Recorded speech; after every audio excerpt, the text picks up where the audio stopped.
ਸੁਣਨੀ ਤੇ ਮੈਂ ਵੀ ਪਈ ਆ ਬਾਰਡਰਾਂ ਤੇ ਅਜੇ ਬੜਾ ਖਤਰਾ ਵੇ। ਮੈਂ ਤੇ ਆਨੀ ਰੱਬ ਰਹਿਮ ਕਰੇ ਕੰਮ ਹੋਵੇ ਹੀ ਨਾ। ਉਹ ਜਿਹੜੇ ਬਾਰਡਰਾਂ ਤੇ ਖਲੋਂਦੇ ਨੇ ਤੇ ਲੜਦੇ ਨੇ ਉਹ ਵੀ ਤੇ ਕਿਸੇ ਮਾਵਾਂ ਦੇ ਬਾਲ ਹੀ ਨੇ ਨਾ। ਜਾਂ ਉਹਨਾਂ ਨੇ ਮਰਨਾ ਜਾਂ ਆਵਾਮ ਨੇ ਮਰਨਾ। ਨਹੀਂ ਇਹਨਾਂ ਸਰਕਾਰਾਂ ਦਾ ਕੀ ਇਹ ਜਿਹੜੇ ਜੰਗਾਂ ਦੇ ਆਰਡਰ ਦਿੰਦੇ ਨੇ ਸਭ ਤੋਂ ਪਹਿਲਾਂ ਪੈਸਾ ਲੈ ਕੇ ਤੇ ਬਾਹਰ ਦੇ ਮੁਲਕਾਂ 'ਚ ਨੱਸਦੇ ਵੀ ਇਹੀ ਨੇ।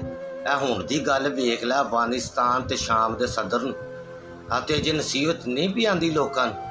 ਅੱਜ ਮੇਰੇ ਹਸਬੈਂਡ ਦੀ ਗੱਲ ਸੁਣ ਮੈਨੂੰ ਕੀ ਆਂਦਾ ਤੂੰ ਅਜੇ ਤੱਕ ਮੇਰੇ ਕੱਪੜੇ ਨਹੀਂ ਇਸਤਰੀ ਕੀਤੇ। ਮੈਂ ਕਿਹਾ ਜੰਗ ਦੇ ਖਤਰੇ ਸਿਰ ਤੇ ਪੇ ਮੰਡਲਾਉਂਦੇ ਨੇ ਤੈਨੂੰ ਆਪਣੇ ਕੱਪੜਿਆਂ ਦੀ ਪਈ ਐਡਾ ਤੂੰ ਰਹਿੰਦਾ ਨਹੀਂ ਕਿਤੇ ਰਾਜਾ ਰਸਾਲੂ।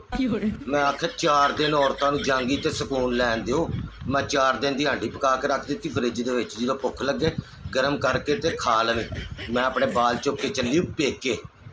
ਨੀ ਸਦਕੇ ਤੇਰੇ ਤੈਨੂੰ ਮੈਂ ਇੱਕ ਦਿਨ ਪੁੱਛਿਆ ਸੀ ਕਿ ਜਦੋਂ ਤੇਰੀ ਨਾਨਾ ਨਾਲ ਤੇ ਸੱਸ ਨਾਲ ਤੇ ਹਸਬੈਂਡ ਨਾਲ ਲੜਾਈ ਹੁੰਦੀ ਏ ਤੂੰ ਆਪਣੇ ਬਾਲ ਚੁੱਕ ਕੇ ਪੇਕੇ ਕਿਉਂ ਟੁਰ ਜਾਂਦੀ?